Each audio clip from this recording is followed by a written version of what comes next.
Hey guys, welcome again. We're back, the D Tour live, and we've got another cracking episode for you. I'm your host, Dan Jones, and always joined by four-time national road champion Johnny Trevorrow. And Johnny, what can you say about our guest today, mate? Yes, well, I was going to say he's an exciting young star of the future, but the future's already arrived. He's a star, a bit damaged like everyone last year with the pandemic, but he was Australian junior champion, road champion back in 2014, a long while ago. Come up through the ranks, been with, and there's a picture of him. So you've given it away, Lucas Hamilton. Giving it away. All right, he joins us now, Lucas Hamilton. Hey, mate, welcome to the D Tour. Thanks for joining us. How are you travelling? Thanks for having me, fellas. Yeah, not too bad. Just sleeping in and sort of recovering from the race, but yeah, it's been all right. Sensational ride at Paris-Nice, finishing fourth on the GC. You must have been pretty happy with the result. Yeah, I think it was a good week. It's my first race as sort of sole GC leader. We had Bling there obviously going for stages, but yeah, it's fourth place. Can't be too upset about that. It's not a win, but it's good enough to be satisfied. I see. It was a nice story in I think it was Cycling News just the other day where Whitey has thrown you in the deep end. He says you're the man. You're stepping in as the other GC man, taking over from Adam Yates. So you've got Simon Yates, and you've stepped up to that other position for the main GC man. So that's pretty impressive if Whitey thinks that. Yeah, I think it's always nice to have the backing of the team. The support of the team it gives you confidence that you can do it. So yeah, I think we started well in that process. I don't know if I can replace Adam, but hopefully I can do my own thing. Now, you mentioned before riding with Bling. Bling obviously was back with a vengeance. He had the leader's jersey for a couple of days there. I mean, what was it like riding with Michael Matthews? Yeah, really good. I haven't done a whole heap with Bling before. Even racing is on different teams. I haven't done much. So he was awesome all week. We just missed out. I think the day that Roderick won, that everyone thought it was going to be a perfect day for Bling. He finished third. Just missed out on a stage win, but it's. I think he's looking good coming with his races coming up that he's doing. I think he's doing some of the classics and stuff. So he'll be in good nick, ready to fire, I reckon. Iffy? Yeah, I reckon Milan San Remo will be the race he's got his eyes on. It was a superb ride last year, even if he did rub his knuckles along the brick wall in the top. But I reckon he'll go pretty close. Yeah, I reckon he'll be up there for sure. It'll be exciting for Aussies to watch, I reckon. And what was the vibe like within the team? There must have been a fair bit of a buzz. I mean, anytime you take the leader's jersey in a race, it generally sort of filters throughout the group. Yeah, I think everyone was real buzzed. We went out for those. It was like TDU at Paris-Nice. We went for the intermediate sprints and got some bonus seconds, which put us in yellow. And then, unfortunately, the day he was in yellow was the TT. So the rest of us didn't really get to have an experience with it, but he got to ride in yellow, and it's always nice to be there, present in the race. And no matter what race you are, a yellow jersey is pretty iconic wherever you are. So we had some wine that night, celebrated getting in it, and he did what he could to hang on to it. But geez, some boys went quick in that TT, so we just missed out on keeping it for another day. Hey, another random news. I was very, very impressed with Van der Poel's celebration salute at Torino. I mean, it's one of the more iconic photos. You've got the arms stretched there. I mean, zero F's given, as they like to say in the classics.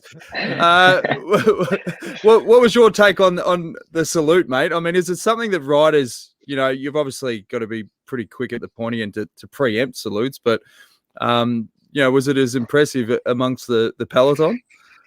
Well, to be honest, I haven't spoken to anyone about it, but I think we can be pretty frank here. He can pretty much do what he wants because he that's how he rides. So he can salute however he wants, and he's going to run out of options of saluting pretty quickly because he's got to do it so often. So he's got to get creative, I guess.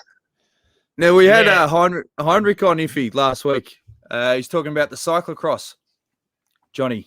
Yeah, that's interesting, isn't it? We're talking about how it's brought him back. He feels, the intensity of cyclocross racing has really got him going. And you look at Van der Poel and Van Aert and all these superstars that cyclocross seems to be doing so much for them. And the what's his name, Bridcombe, the new young Pom that's going so well. Have you thought about having a bash at it yourself, Lucas? Yeah, well, actually, it's funny you say that. I think the general trend now is everyone's starting to say, "Oh, maybe we should start doing a bit of cyclocross." I think the unfortunate thing for me is I come back to Australia most winters here, so when it's on, I actually am away. So it's definitely something that I reckon will help you a lot. I think everyone's sort of showing that now. I think even Heino is a perfect example. He may not be winning the cyclocross races, but he's rocked up to the classics in awesome form. And he did it all season. So, yeah, I think it's not something I'd discount for ever doing. It's just a bit tricky at the moment with how much time I spend back in Oz in the summer. Yeah, we'd rather have you riding the Bay Crits than take the Herald Sun Tour anyway, mate. Mate, we can't get through one ep without a Bay Crits plug. That hot dog circuit's probably just as hard as a cyclocross race, to be honest. Heinrich said exactly the same thing last week, mate. You're dead right. Now, Lucas, we want to go back to obviously last year. We've said a few times on this potty. I mean, huge disappointment for the team withdrawing from the Giro. You were in sensational form yourself, and we couldn't help but obviously wonder where you would have finished up. It definitely would have been at the pointy end of GC. I mean, what are your sort of emotions when you go back to the Giro last year? Yeah, I think it was a hard period in general. It was a hard period for myself, also. But before even I had any thoughts of the GC, sort of we had Yatesy there as well. So, like we went on a roller coaster a bit there. There's nothing you can do though. We had to make the right call and for the health and safety of everyone else and ourselves. But yeah, it wasn't easy. It wasn't easy watching. But it's and well, I didn't end up watching it in the end because I sort of just had to turn it off. But it was I'm also mates with Jai and Teo, so like I'm also really happy to see those guys do really well. But obviously you can't help but think for yourself a little bit and wonder what could have been. But yeah, you can't dwell on it too long. But it gives you a bit of extra motivation for the upcoming season. Do you think it changed a bit of mindset where you're going into these GC races and traditionally it was like, okay, well, I'm going to be riding in support of this rider, but anything can happen. So you've almost got to be ready to go in case there is something that happens. Do you think that after the results of last year, particularly, it's going to change the mindset of team makeups going into Grand Tours? Yeah, I think that's always been a little bit of the case, isn't it? Like I think you saw when was it that tour when Froome crashed out and then Richie became leader. It's always super difficult, I think, to switch. But I think, like you said, like our team sort of went in with the Giro last year. Like I was sort of going to chase the white jersey potentially in the background, while also mainly like AT being the priority, and I sort of do my own thing. Help him and then sort of go to the line a bit more, which I don't normally do. And that going in with that sort of thing mentality is maybe better than going in with all in because it sort of allows you room for error. But at the same time, to win these big races, you sort of all have to be in. And I think that's something our team's always done really well is that, we've had one goal or one priority and everyone's committed 100% to try and pull it off. So there's two ways to look at it. It's sort of like putting it all on red a little bit, or do you scatter it along the board? But yeah, I think either way, it's a risk either way. Yeah, I think it's very hard unless you're I was going to say Sky, an Ineos or Jumbo where they've got a couple of guys. But even look, that was a fascinating finale to Paris-Nice with Roglic. I thought it was all sewn up. And then bang, he's had a couple of falls. He wasn't that far off. Did you see or hear what actually happened to him the second? We didn't see anything of what caused that second fall. No, I didn't see him fall. I saw him on the side of the road. and obviously we have radios in, and we knew it crashed. But at that point, Bora had already started drilling it. Before that, I think they were going for the stage, so it was pre-planned, and it's a tricky position for anyone to be in because when the yellow jersey crashes, I think Roger showed at the end he had no hard feelings, but it was pretty much glued to the wheel in front of you for the last lap. So I wasn't thinking too much about where he was, but I felt sorry for him that he was off the back of that Palo because we were going full gas. Just while we're talking about Roglic, he copped a bit of flack for the stage he won the day before. I think it was the day before when he the Bahrain victorious guy looked like about to win his first pro stage or first pro bike race, and Roglic just chased him down, caught him about 50 metres to go. He got a bit. What are your thoughts on that? Well, I don't know. I feel for is it Gino? His name, I think it was. You got to feel for him. Or an impressive ride by him to hang on. But I think at the end of the day, if Rodric's there in the form he is and whatnot, and he probably had it pretty calculated there in the last K or last 2K. He probably knew how long he could leave it and how close the gap needed to be. So I don't know. I think you always got to race for the win a little bit. But yeah, it's a tricky one. I can see how it's divided, but yeah, I think Roderick did the right thing by taking the win. Oh, I think so too. I mean, you don't give them away anymore. Those old days of giving wins away, they're gone. They're gone. Yeah, you never know where your next one's coming from. Exactly. Just on those teams, I mean, you've got the powerhouse teams, your Ineoses, UAEs after the tour. Do you feel like there is still a bit of a gap between these top echelon sort of GC teams, or is it really this sort of whatever fearless mentality going into these races, particularly on the back of the results last year? Yeah, I think it's pretty. You've got these powerhouse teams, but you don't necessarily see as much as a controlled racing as we have done before, I feel, anyway. Like you look at the tour last year, sort of Podger came out and won, and I don't think his team did a whole bunch on the front. They rode quite a smart race, and I think you've got these big teams, but they're not bulletproof. And other teams are showing up and taking results when they can. And also, mate, they were saying, a lot of people, there was articles in Cycling News on the back of Paris-Nice and your results at the Giro, and they're saying, Lucas Hamilton, he's arrived. But, I mean, mate, this is your 5th year in the World Tour. Do you sort of feel like you're coming to that sort of sweet spot of your career because you've got so much more experience now? And if they're talking about you've arrived, I mean, that sort of happened 2-3 years ago when you were getting big results. Yeah, I think I've definitely the last year was probably the first year. It was a tricky year to manage it, but I've definitely developed a lot more now. I feel like I'm, in terms of training and numbers and all that, I've definitely come up a level. So I feel like within myself I've improved, but then there's also the fact that I'm a lot more comfortable in the World Tour now, and then I sort of feel a little bit more at home when I go to races. I've done a lot of races before, so there's not a whole bunch that's new, which makes it a bit easier. But yeah, I hope that I can start getting some bigger results here and there on the biggest level possible, and I feel like it's achievable. It's funny you mention that because it might surprise you to know that I'm not a cyclist, Lucas. I never have been. But listening to the journey of these riders over the years, I mean, how much is the balance between data and how you feel in terms of form? Good question.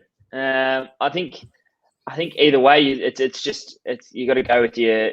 It's a balance act. If you're doing good numbers in training, you're obviously going well. So you can't discount that. But then at the same time, racing's a completely different ball game. There's guys who can train their hearts out and they destroy you in training, but then you get to racing and it's different. So I think it's you got to take a balance of each world a little bit. So when you rock up and if you know you're in good shape and you back yourself in, that mentality is enough to sort of change maybe where you are in the race. But if you're doing good numbers in training, doesn't necessarily mean you're going to rock up and destroy it. I was going to say, I remember 2019. That was the year you really, you stepped up. You actually won a tour. You won that Coppi Bartali and second in Czech. But what really impressed me was the Giro, your first Grand Tour, and not just that you got through it, but the way you got through it. That last week is when normally, first-time riders of Grand Tours are in a lot of trouble. You just got stronger, and that stage. I remember stage 20. Second last, that was one of the toughest, maybe the toughest of the whole race, and you rode so well. You must have been pretty happy after that first Giro. Yeah, I think that's maybe where the team sort of started to really sort of see me as a rider that potentially could go down that GC path. Was around then, because it was my first Grand Tour, and I sort of held on to it till the end. To be honest, before the Giro, I remember I've never trained like it before. Before the Giro, I was so scared I'd done like 2 or 3 races over 200k before, and I was so scared of the stages that I was training each day just because I was frightened. So I rocked up, and to be able to I was expecting anything. I could have made it through the first week okay, and then started to blow from there and hang on. But it was good to be able to stay consistent throughout the race. And that stage 20, I think it was a really tough day. I think I did my best ever 20-minute power or something on the stage 20. So if I can sort of do that, I sort of start to see that maybe potentially this is something I could do for myself later on. But at the same time, I've only done 1 Grand Tour now. So that was the last one I did. Obviously, we started the Giro last year, but got kicked stage 9. So I feel like I've still got a bit of learning to go in those 3-week races. How much another thing a lot of riders have said is particularly with GC, how much is it about that mental control? As you said, if you're feeling good in training, but in an actual race, if you're feeling good, the ability to keep control and keep, balanced and not burning your matches and constantly thinking about position. I mean, does that just add layers and layers of mental stress and resilience? Yeah, definitely. I think for someone like myself, I don't normally thrive in those scenarios. I like sort of being relaxed right up until I don't have to be, until I have to be stressed. But I think that's probably the biggest thing I find anyway for me personally is I've got to learn to manage, is just to deal with that focus day in, day out for long periods of time. And that's why a race like Paris is perfect for that, because it's stress. Even though there was no win this year, it was still nervy every day. And it's perfect for me to sort of learn to manage that stress throughout the whole race. And I think that's one of the hardest bits of being a GC rider. I can't really speak, but I've spent enough time with Yatesy to know that he's sort of nailed it in a way that he's quite conservative most of the time when it comes to the bunch, and that he knows where his position is, and he holds it well, and he stays consistent throughout the race. Where if you blow up mentally mid-race, it's a long way home. Now we've got some live comments coming in. We've got one from the Fox. The teammate gifted, opposition nail it. I think that was about Roglic. But we've got one from a couple of guys that Michael Hepburn, 3 legends. And then Sam Bewley does the hugs and kisses emoji. Now, just on Sam Bewley, the poor guy's had his Twitter account hacked. So if anyone follows Sam Bewley, he is not giving you free crypto advice. He's in the process of recovering. Hey, can I just jump in? Really? That wasn't Buell's giving me the information. I went and bought all that Bitcoin stuff. Oh, no. Oh, man, he's shattered, man. I don't think he's liable for it. He's shattered. Hey, one other thing is, have you found with GC, the unwritten part of becoming a good GC rider is chemistry and how much you bond? Because, I mean, you've got to rely on guys going back and giving you bottles, and, it really is how you interact with these guys on the bus. I mean, have you got any sort of tactics on how you get the best out of your workers? I think for me is I've been in this team a little bit long enough now that I'm mates with all these guys. And like the environment in this team, as you know, Jonesy and Johnny, that like it's pretty amazing to be a part of, especially when you're winning, and when you're losing, we stayed pretty stable. But for me, it's just the boys when they're working for you, it's a big effort. And so I think you've just got to be really appreciative of it, because you can't do it without them, really. You can't do it by yourself. So, yeah, I think for me, I rely on them. I don't. It's not a want; it's a need. So, I haven't ridden GC enough to really know the ins and outs, how to best manage it all. But for me personally, this week in Paris was. I really experienced what it's like to have a squad like that behind you, helping you every day, and it makes a massive difference. So, yeah, I think you just got to be really appreciative of what they're doing for you. One other thing that I noticed, I've been in the bus for 4 years now, but there was a really good culture around open discussion and evaluating what happened each day on the bus. I mean, is that still a crucial element where you can sort of debrief what happened the day before, but keep moving forward in a constructive and positive way? Yeah, the debrief's still there. We debrief after every day, whether it's the last day of the tour when everyone's trying to get a rush, get home, we still do the debrief. It's an important part of the process, I think. And it's mostly positive. There's not normally anything, but if there is something critical to say, that no one takes it personally. It's just more of a learning experience, especially if you're with younger guys, which is myself most of the time. Most of the time, it's me getting ripped for something, so that's fine. It's I got to take it on board and change it. But it's an important part of the process for sure. Iffy? I was just going to say, I don't know whether you've been talking to Yatesy, or he's sort of racing on the other side. He's still got one day to go. I think it's the last day today, isn't it, of Torino tonight? But yeah, TT today. Yeah, he's been brilliant, and then and not so good in the one race. He's sort of brilliant, cracked, and then really strong. Have you heard anything from him? How he's going? No, I haven't spoken to him. I didn't really watch the stage where he lost the time, but I watched the stage, the mountaintop, and he was on there. So I don't know what happened, but I assume with a guy like Yates, he's all class. So if he's probably, I think Giro is his main target. So I think he'll be on track for that. I saw the mountaintop. We watched it as we were driving home from one of the Pioneer stages, and he was, he was moving. So yeah. I think we're all right. The way he chased Pogacar down, it was pretty impressive. And the stage he blew in, though, he was actually the strongest, and it was a really strong breakaway. There was a half a dozen of them there, all stars, and he was bang. And then it all sort of fell apart, and he went back to the bunch and then kept going backwards. But I just think he went a little bit too deep, too early, in the season. That was all, because to come back 2 days later like he did, I'm sure he'll be fine. Yeah, exactly. I'm sure he's probably not too stressed about it. He knows where he's at. It's once, if you go a little bit too deep, it's always hard to come back from it. How has the racing been in terms of, obviously you had the terrible experience at the Giro last year due to COVID, but I mean, how the protocol's been in the racing this year so far?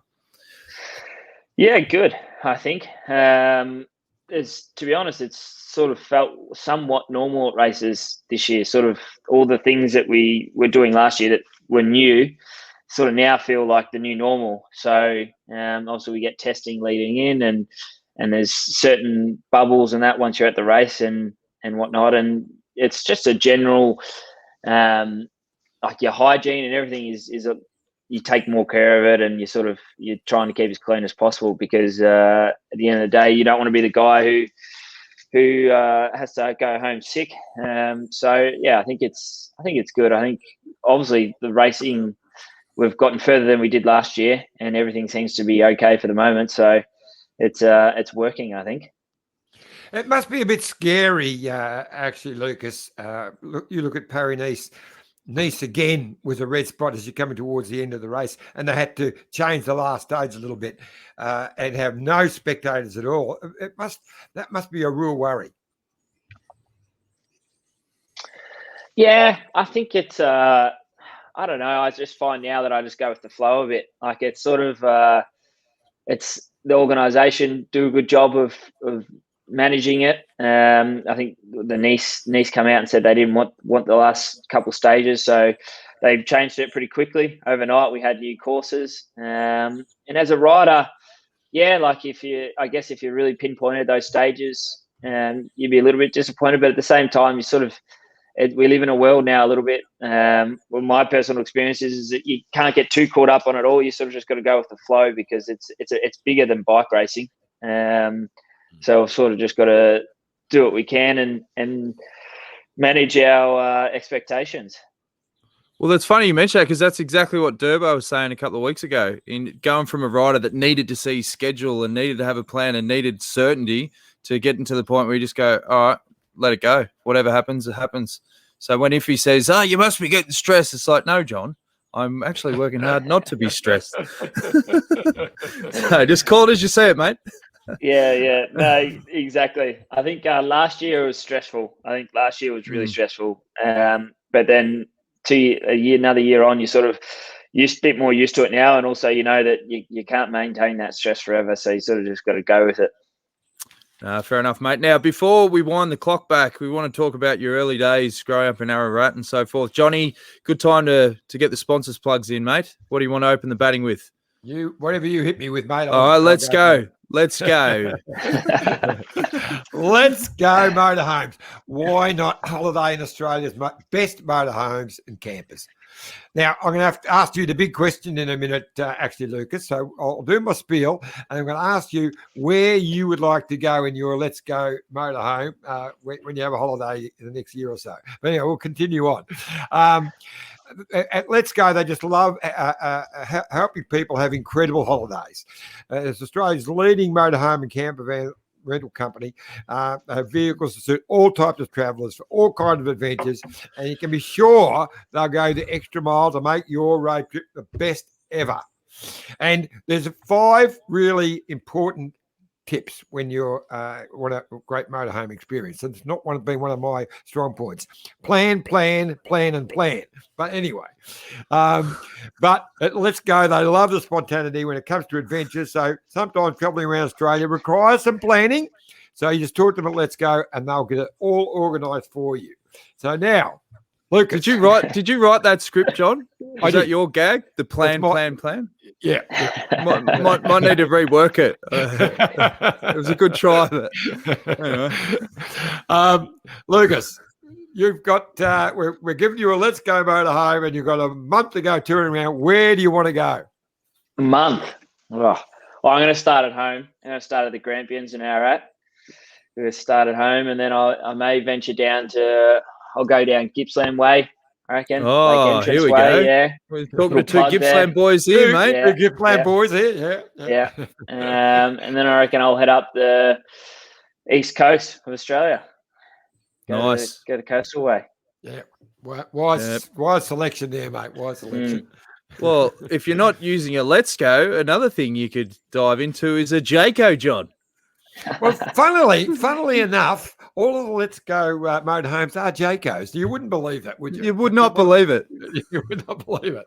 But look, as I always say, if you're going to buy a caravan, well, why wouldn't you buy a Jayco? They're the biggest selling caravan in Australia by a mile.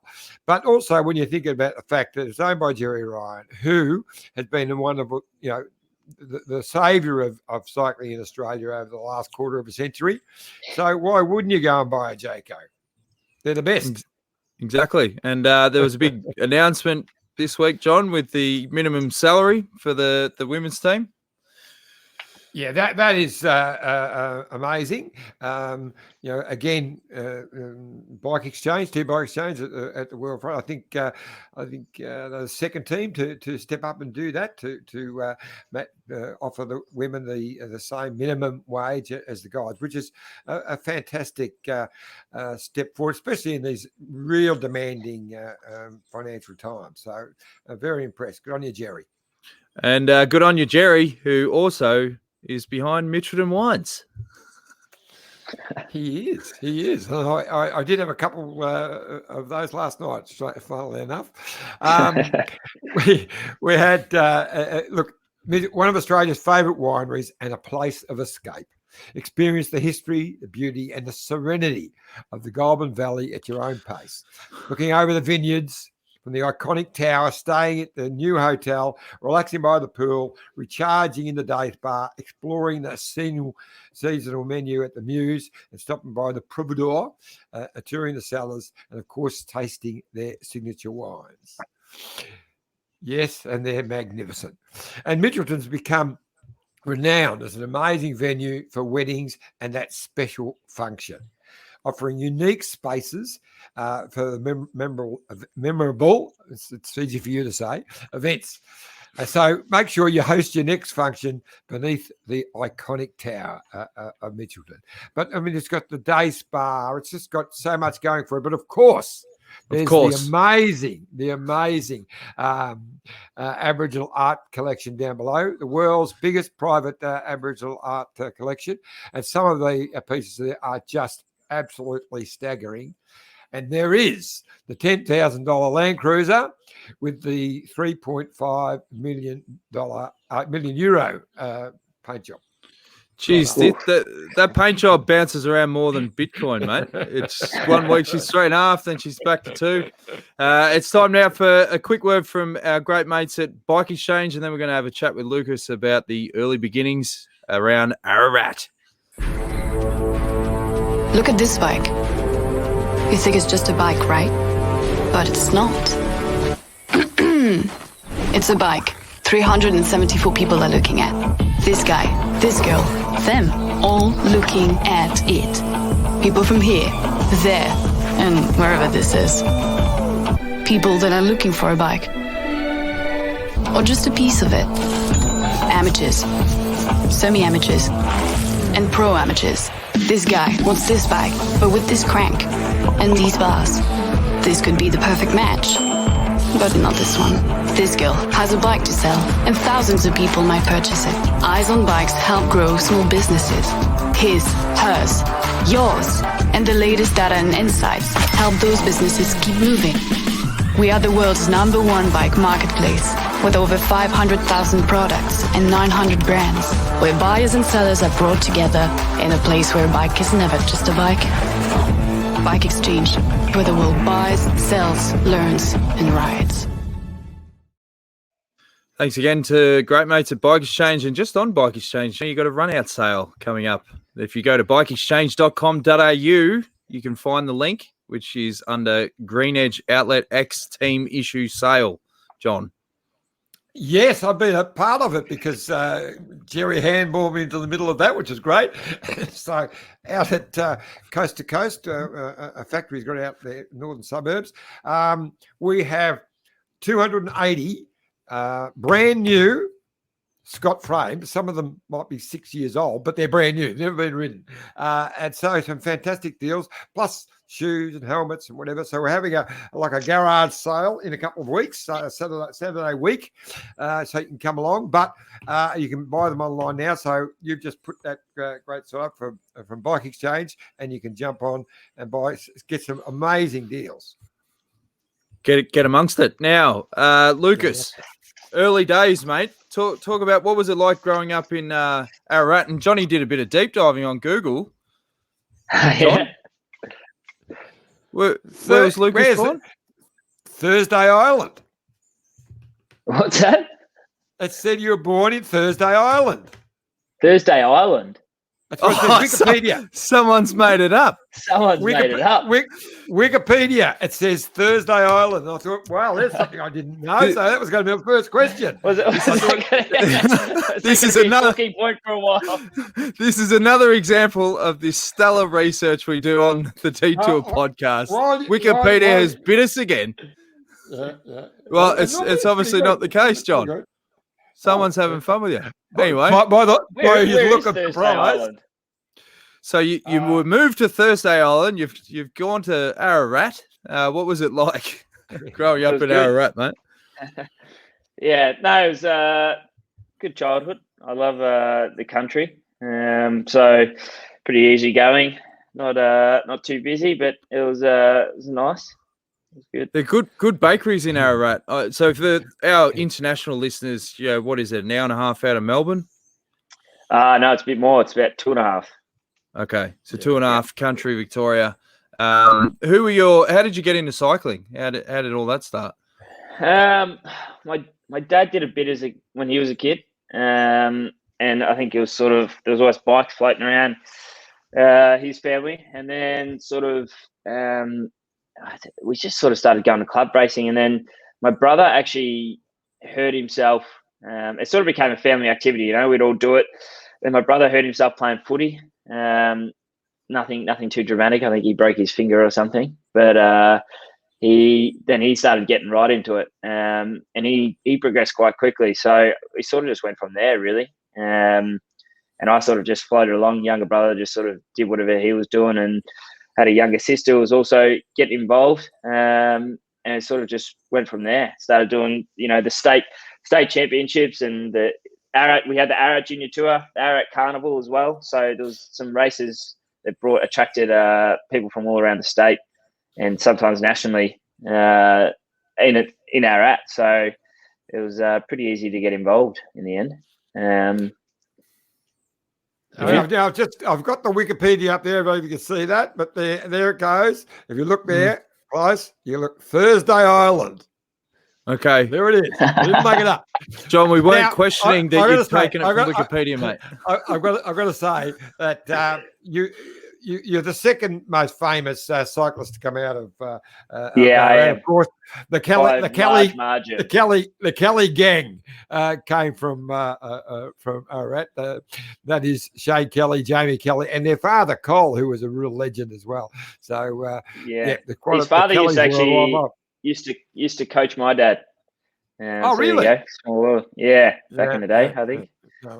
And what were your ambitions at a young age? Did you always want to be a GC rider?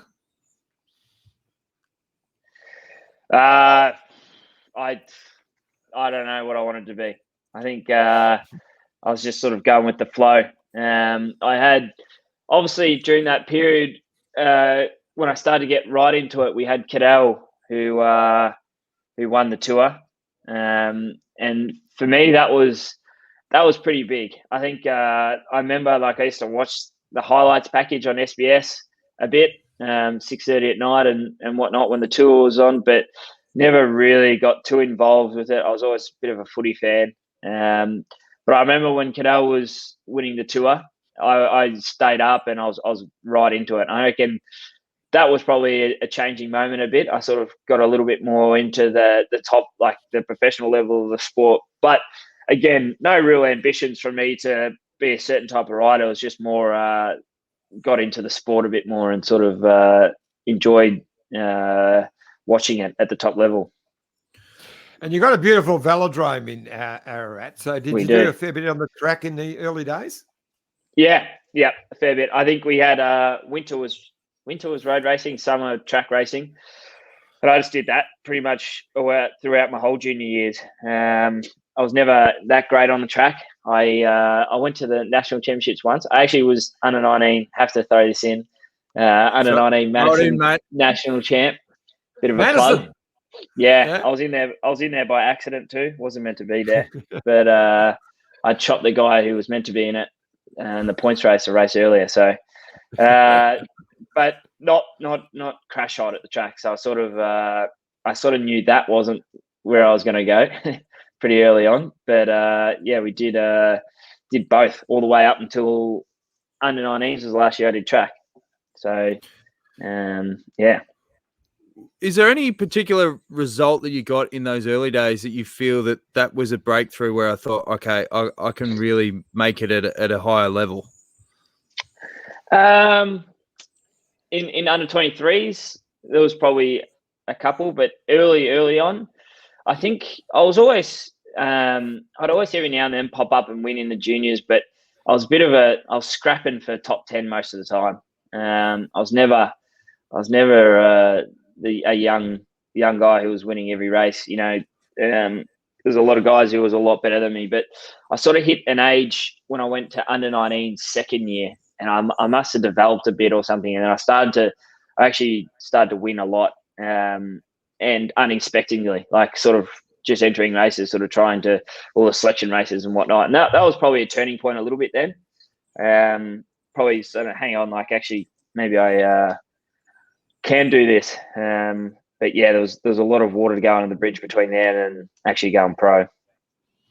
And how did you go when you first raced over in Europe? Because, you know, we've talked again on the show a few times with riders about how more difficult it is being an Aussie, being so far removed from family and friends, where you talk to a British rider and, you know, they've got a Ryanair flight 45 minutes and they're back home.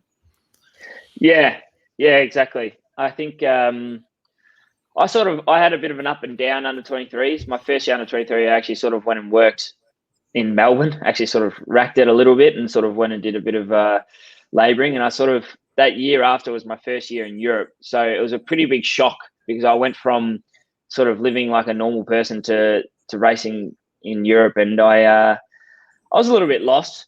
We started in Belgium for 3 or 4 months, sort of just in the gutter every day, hoop group every day. It wasn't crash hot from me, but it was a good experience. And I think one of the things I had a realization sort of in that period, when you go to Europe, it sort of makes it a lot bigger step maybe for us. And you sort of have to make that decision while, like, all right, am I going to have a proper dig at this and make a lifestyle out of it, or am I going to head back to Oz? So it was tough, but it's I think I was lucky I came through the academies. I think we did it a lot easier than the guys before us did. So it wasn't too bad. I'd be sugared. Was that 2016? Is that when you were first over? 16, yeah. 16 was my first year. Because there. you ran second in the the armed post race, the Tour of Ireland. So that must have been a bit of a step up. You must have made you realise, because we covered the Tour of Ireland, didn't we, James? That's right, 2009. They're waiting for us to come back and finish that documentary. Sorry, you cut out. You cut out there, Johnny. Yeah. Oh, okay. I missed that. I'll assume it was funny. Yeah. No, it wasn't. And also you had some big results at Tour L'Avenir. You won the Mountains jersey, and I know the likes of Bernal.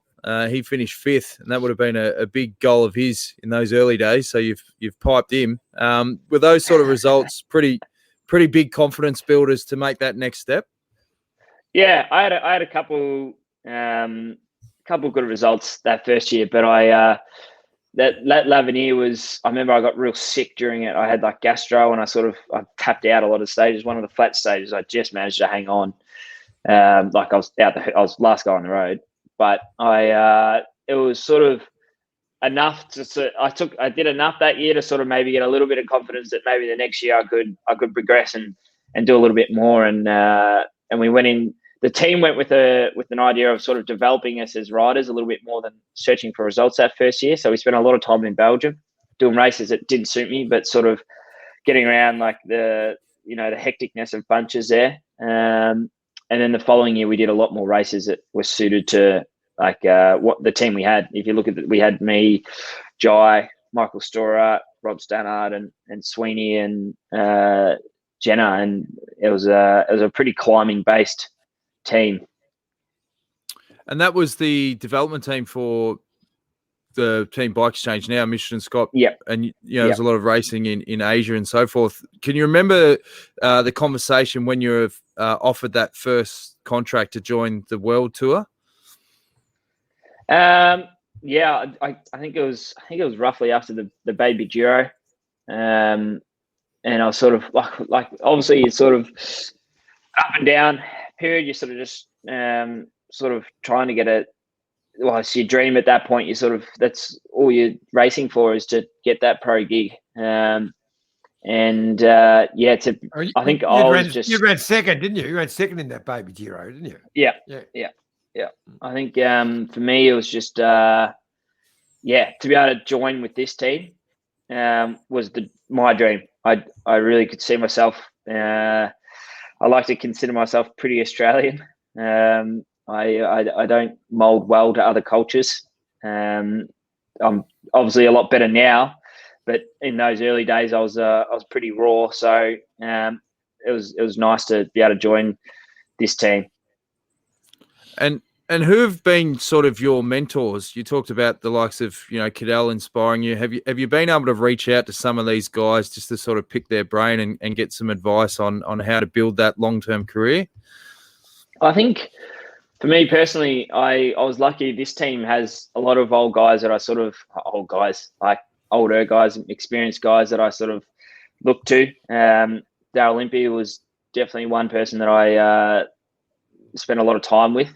Michael Albacini, and then like Heyman now, he's in the DS role, and Heyman then when he was in a rider role. Those sort of guys were people that I really looked up to and sort of could learn a lot off. And they were within the team, and I was racing with them, so it was easy to sort of be around them and probably pestering them with stupid questions. Was Heyman's advice always keep riding, Lucas? Yeah, it was. It was always in a real quiet environment, real deep voice. He's got that Morgan Freeman sort of tone about him, doesn't he? He does. He's very calm and collected all the time. Is there any one piece of advice that sort of sticks out the most that you've been given along the journey? Oh, I don't know, actually. I'd love to have something on the top of my head, something inspirational, but I think it's more just the day in, day out sort of stuff that you sort of learn off them. I think it's I'm trying to think of one thing that one of them has said to me before, but I can't really think of a specific quote. It's more just in general. That's all right, mate. That's a good tip for next time. I'll preempt someone and say, listen, I'm going to ask you this one. Yeah, that's it. Give me a day or two. Yeah. And I might text them all. Where's the wisdom? I might text them all and then have a competition. Like whoever comes back with the best one gets the gig. Yeah. Talk about words of wisdom. Bewley's chiming in again. Hard to keep up without Twitter. When does Paris-Nice start? That's some share-paid comedy there from Jules. Unreal from him. Iffy? What's coming up for you next? I mean, what you'll be riding some of the Ardennes classics, I guess, but what's coming up first? I got Catalunya. Starts on Monday, so it's in home region sort of. So it's I think it starts 50k away from where I am now. So it's a pretty tough race too. So that's up next. And will you be doing the Giro or is too early to make announcements for the tour or things like that? Yeah, it's probably. Well, I hope to be doing. I don't think I'll be doing the Giro, so sort of be looking to the Grand Tours later in the season. Okay, and sounds very much like Tour de France to me. No pressure, mate. No pressure, but you have heard it here first, folks. We have an announcement. No. Now, I did put you on the spot in terms of advice that you'd been given, but we always ask people on this show, all the experience that you've been through, particularly a tough year like last year. Is there any things that you can pass on to the listeners to get through particularly tough moments like you did with the Giro that they can use in if they're a rider or everyday life? Tough moments. Jesus, you are putting me on the spot. What did you find helped the most to get through that period? I think for me, the biggest thing was actually just keeping, I went through phases. Obviously, the first lockdown, I pretty much just sat on the couch and played PlayStation. Didn't do much activity at all. But then the second one, I think I sort of, if you stick to your routine a bit and give you a day some sort of purpose, if you're in lockdown, that is, and if you're going through a rough period, then I think it's sort of just about back and having confidence that you'll come out the other side and there'll be something to look forward to on the other side. Well, that's pretty good advice, mate. Iffy, anything before we let Lucas go? Well, just Thursday Island. It's north of Cape York in the Torres Strait. So there you go. Just so you can Google that. I'm going to go Google it now and find out exactly where I was born. Well, mate, we really Maybe appreciate you. I was adopted. I don't know yet. Well, you need to get to the bottom of who put that on Wikipedia. I think someone's obviously having a bit of fun with that, and it's hooked Johnny Trevorrow, and he's been red-faced for the rest of the show. So, but no, we really appreciate you coming on the program, mate. We're super excited for not just this season, but some big years ahead in your career, and looking forward to what you've got. In particular, good luck at Catalunya. Thank you very much, boys. Good to chat to you. It's been great, mate. I'll just tell you, I think in only about 3 years' time, Shane Kelly will be saying, gee, I can remember when I was the top cyclist ever to come out of Ballarat. So there you go. 3 years' time, mate. No pressure. He's the pioneer, though. He's the pioneer. He's the champ. Good stuff, mate. Right. We'll speak to you again soon, mate. Good on you. Yep. Catch you later. Right. See you, Lucas. Now, the fantastic chat with Lucas Hamilton, as we said, he's en route to becoming one of the big superstars of the world of cycling. Now, Johnny, before we go, stay tuned to the Detour because we've got an event planned for Phil to get the voice of cycling. Yes, the movie. So, a few of my mates went to a show in Geelong tonight to go watch it. A few went yesterday, and they all loved it. So Jerry and I have decided to host a special Detour edition. So it's going to be at the Astor in St Kilda. Fantastic theatre. Fantastic theatre. Used to work there, I'm told, and they still haven't recovered. They're still down a few chock tops, they reckon. But anyway, for 3 months there, they had the best chock tops. I don't know if the quality's dropped off since 2002, but for that little sweet spot there, they were magnificent. Yeah. I reckon you scoffed quite a few while you were supposed to be working. I did.